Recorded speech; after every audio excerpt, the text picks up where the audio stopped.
being that all of this is closed, the park is closed to the public.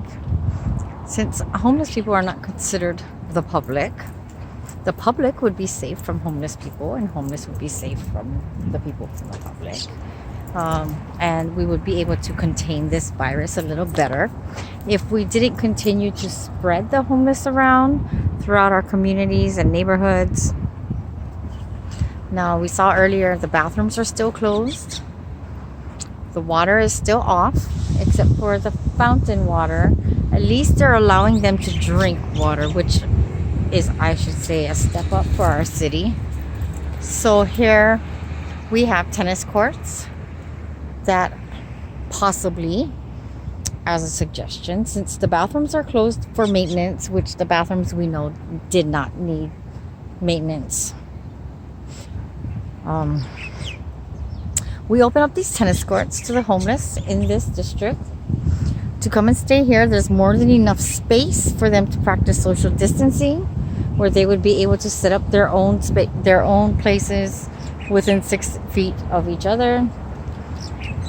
And we turn the waters back on so they can shower and wash their hands and practice good hygiene, and open the restroom facilities again, which we have people who are willing to donate supplies and donate cleaning of these bathroom facilities so that they can use the toilets.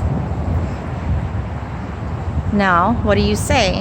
I say this is a lot better option than spreading them around through our communities, through our neighborhoods, having them cross into residential neighborhoods where older people, majority, you will find there, or encouraging people all the homeless people to head towards Punawai Rest Stop, Ibale, and Ka'ai Street. Being we are on the opposite side of Chinatown, being in the middle, so we would have to cross through Chinatown to get to Punawai Rest Stop you're talking about. There are a couple hundred homeless people now. You're asking them to pack up their belongings and move all their things through business, residential neighborhoods, and all the way to Punawai Rest Stop, where they will all congregate, not be able to practice social distancing, because Punawai Rest Stop and IHS shelter or any of the shelters down here don't have the capacity to hold that many people in one area, and while practicing good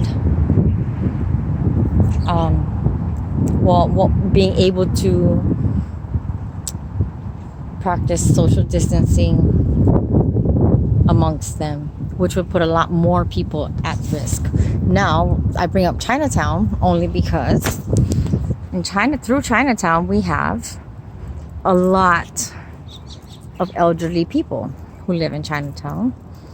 Now you're asking for all the homeless people to cross through a neighborhood that houses a significant number of elderly people who are the most susceptible to this virus. You are putting a death sentence on most of our residents who live and reside in Chinatown area. Not only are you putting them at risk, you are also putting at risk everyone in between. Homeless or not homeless, I'm pretty sure this virus is not prejudice. As it has clearly shown, it does not care your status, your color, your region, district. If you live under a bridge or in a house, it hits everyone, everywhere. I think it's time our city puts their own personal agendas aside and start thinking about the community first and the people whom they are here to serve. I believe that's how it goes. They are here to serve our community members and the people in it, and it is their obligation and duties to do so and to make sure that the people in the communities are safe and are healthy and are treated humanely and are all treated equally. Well, that's what I used to believe. That's what I would love to still believe. I think this is a good option. I think it's a better option than the one that's being given. By arresting the homeless people, you put them all into jail. Hi! Place them all into a jail cell. You put police officers and ACOs at risk, at a higher risk, by condensing more people into one area. Unless you're planning on quarantining every single person whom you arrest before you place them in a jail cell with other people and into a prison system that is enclosed. It's a virus and it does not discriminate. Maybe you should think outside of your own personal agendas and think about what is best for every human being, and to what capacities are we able to ensure the safety for everyone.